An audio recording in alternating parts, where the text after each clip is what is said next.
Hola chicos, vistas las transformaciones o reacciones químicas, bueno, no vistas, solamente diferenciadas de las que no lo eran, de los cambios físicos, vamos a ver algunas leyes que se suelen cumplir en todas las transformaciones o reacciones químicas. Una, que parece de cajón, de lógica. La enunció el señor Lavoisier y se ha hecho muy famosa, que seguramente que tú la has oído alguna vez. La masa ni se crea ni se destruye, solamente se transforma. Claro, precisamente el hombre ha atribuido la función de creación de masa a partir de la nada, es el acto creador, que solamente se podría atribuir a un dios. El hombre no puede hacer eso.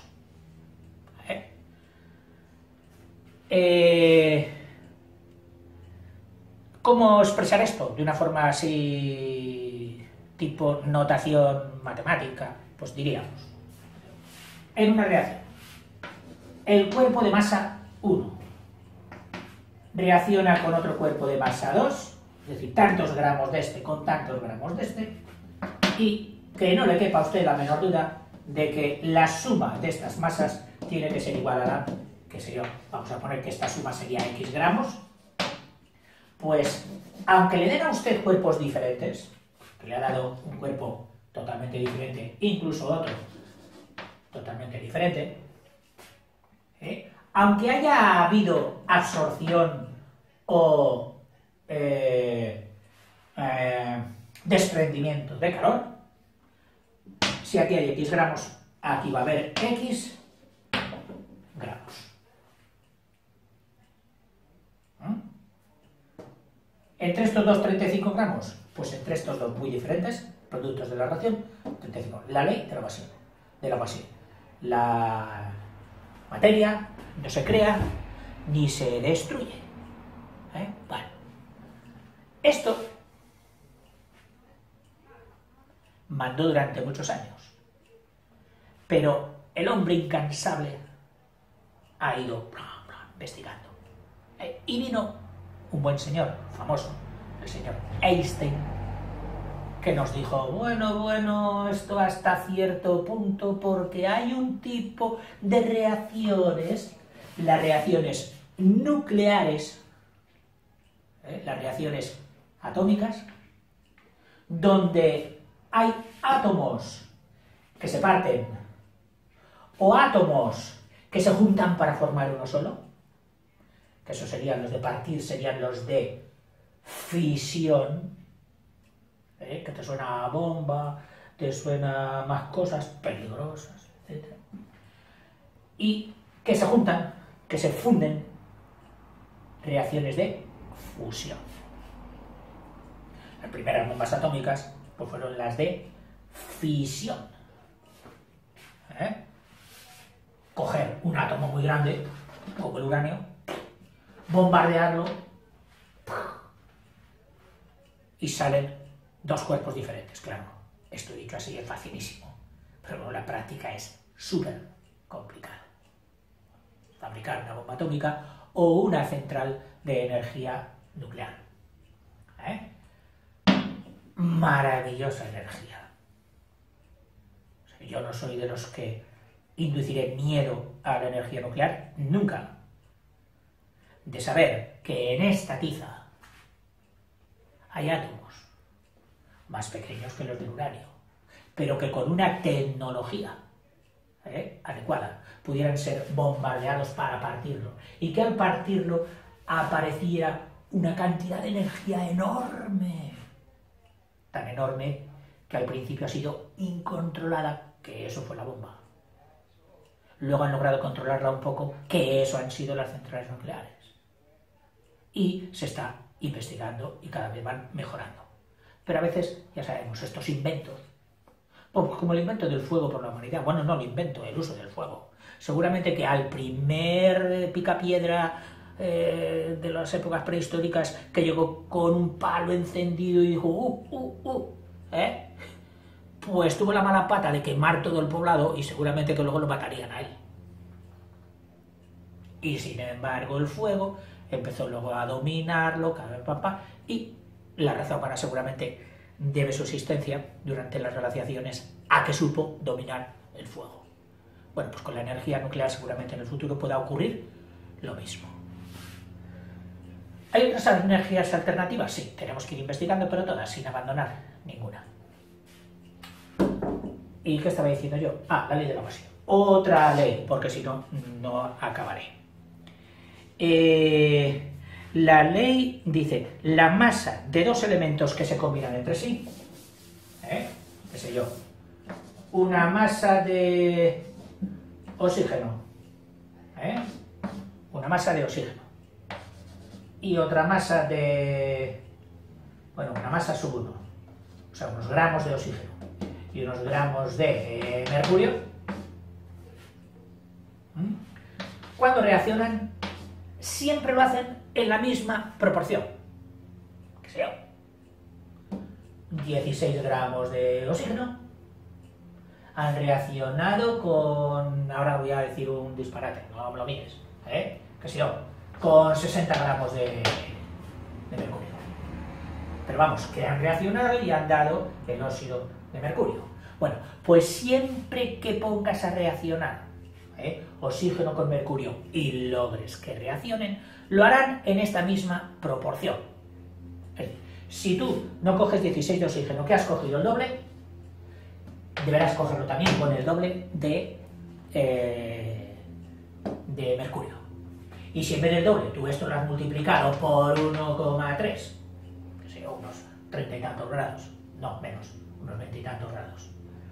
Y pues también esto habrás debido coger la proporción de peso del 60 multiplicado por 1,3. Esta es la ley de proporciones definida. O sea, oiga, ¿en qué proporción se mezclan el oxígeno, reaccionan el oxígeno con el mercurio? ¿En qué proporción? En esta. Está definida. No le va a cambiar usted. O sea, no crea que si usted pone 16 con 40, pues le van a quedar cantidad de oxígeno sin reaccionar.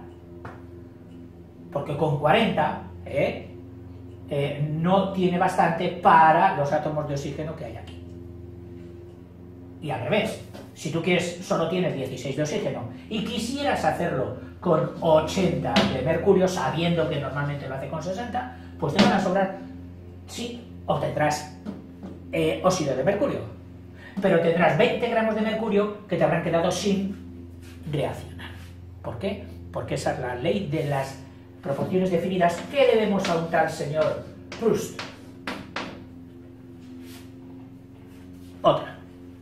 Hay veces en que vamos a ver la siguiente, que es la ley de proporciones múltiples, que nos la enseñó o llegó a la conclusión un tal señor Dalton, que es muy importante en la química, en todo esto de los átomos y todo esto.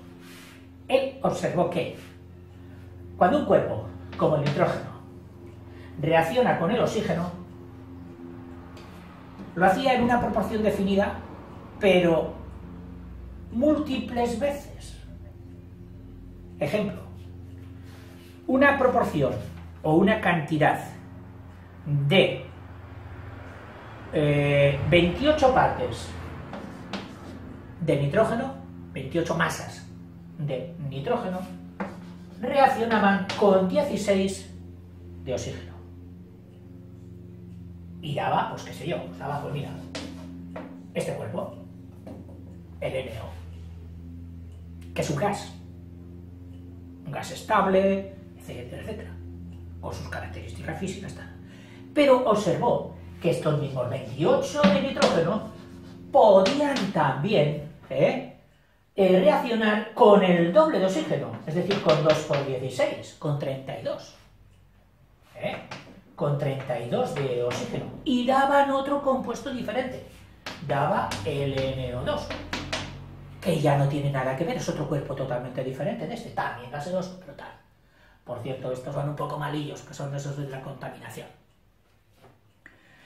Y no solo eso, el mismo nitrógeno, con una sola masa, con 28 de masa, 28 gramos, 28 partes de masa que cogieras de nitrógeno, podrías hacerlo reaccionar con 3 partes de oxígeno, es decir, con 48 de oxígeno, y te daba el NO3. Lo mismo estos 28 con el 4 con 26, que sería 64, y te daba el NO4, y hasta otro más.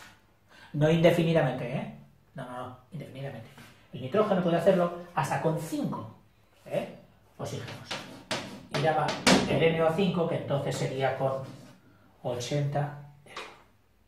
Esta era la ley de Dalton, o de las múltiples o proporciones múltiples, que decía que sí, que pueden reaccionar, pero siempre en múltiplos correspondientes a números enteros muy sencillos, al 1, al 2, al 3, al 4, al 5. Hay quien lo hace solo con el 1 y el 2, hay otros que lo hacen solo con el 1 y el 3, etc. Hay otros que con el 1 lo hacen, siempre lo tienen que hacer con el 2. Pero esto ya lo veremos en sucesivos vídeos. Curioso. Y tú dirás, bueno, y todos estos elementos que hay de química y todo esto, ¿cuáles son los más importantes para que vayamos viendo ya alguno? Pues bueno, vamos a ver solo así un poquito por encima los elementos que nos rodean en mayor cantidad, es decir, los que están en la corteza terráquea. No vamos a meternos en las profundidades de la Tierra, donde hay níquel, hierro, no sé qué. Bueno, no. Los que están en la corteza, teniendo por corteza, pues, qué sé yo, a lo mejor 1 kilómetro, 2 kilómetros de espesor. Lo que se encuentra en la somera, es decir, en la vista, y lo que se encuentra mediante minería, es decir, mediante extracciones mineras. Pues mira, resulta que en lo que es la corteza terrestre, ¿sabes quién es el más abundante? El oxígeno. Oiga, pues si no se ve. Oye, primero el que respiras. Segundo, todo el que hay en el agua del mar, que es H2O, luego tiene oxígeno. Tercero, todos los óxidos. Y otras muchas sustancias, carbonatos, silicatos, sulfatos, etcétera, etcétera, que tienen entre sus átomos al oxígeno. Pues mira, el oxígeno está en una proporción en la corteza terrestre del 49,2%. Vamos, prácticamente la mitad del elemento más dominante es el oxígeno. Otro, el silicio. El silicio, que tú no lo hemos visto, dice que el cristal que ponen en los relojes, este que aparecen los números y tal, dice que es cristal de silicio. Pero ahora no me hagas mucho caso. Lo que sí te puedo decir es que la arena de mar, la llamada sílice, es un compuesto de silicio, que es el SiO2, mezclado con oxígeno. Bueno, pues el silicio, que forma también otros muy interesantes, que son los silicatos, las arcillas y todo esto, ortosas y cosas así, está en la cuarta parte, es decir, un 25,7% de la Tierra. El calcio, Ca, que está en forma de carbonatos, carbonato cálcico, piedras, muchas cordilleras de montañas son de piedras. En la Tierra donde me encuentro yo ahora, prácticamente todo es carbonato cálcico. Todo. Mi tiza, mi querida tiza, contiene muchísimo calcio, como que alguien la llama cal, de calcio. Por cierto, muy importante para la fabricación de nuestros huesos.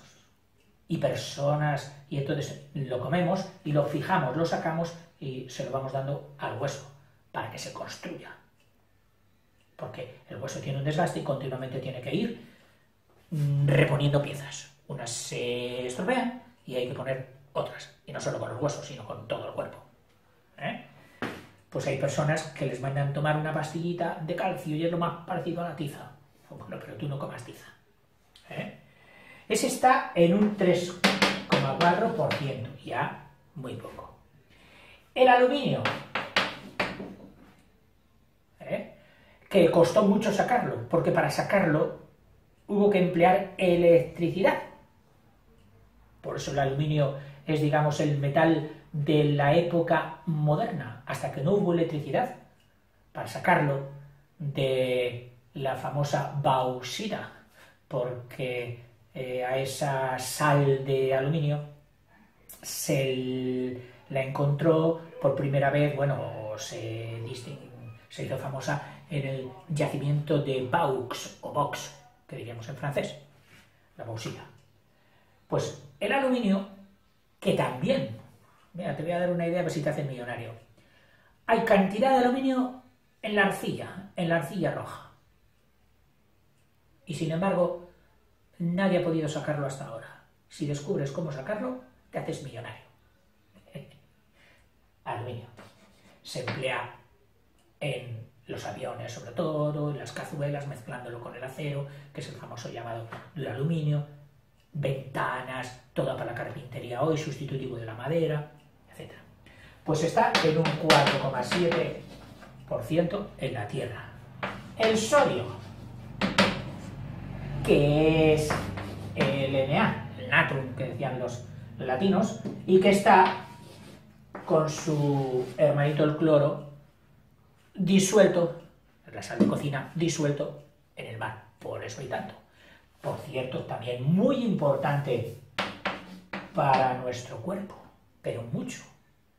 El sodio y otro, y su hermano el potasio, están en un equilibrio en nuestro cuerpo constante y perfecto, de forma que si aumenta el sodio y no aumenta el potasio, o viceversa, no mantiene el equilibrio, nos vienen muchas enfermedades, el sodio y el potasio. El hidrógeno, que es el más pequeñito, pero también bastante abundante, está en el agua, etc. Bueno, el sodio hemos dicho que estaba en un 2,6. El hidrógeno está en una proporción del 0,9, es decir, no llega al 1%. En su mayoría estará seguramente en el agua. Fíjate, en las reacciones químicas, y ahora me vas a permitir hacer aquí un inciso de esos que hago siempre, las reacciones químicas se distinguían de los cambios de estado, en que los cambios de estado es cierto que siempre los obteníamos sumando o restando calor, ¿verdad? Ejemplo, el agua.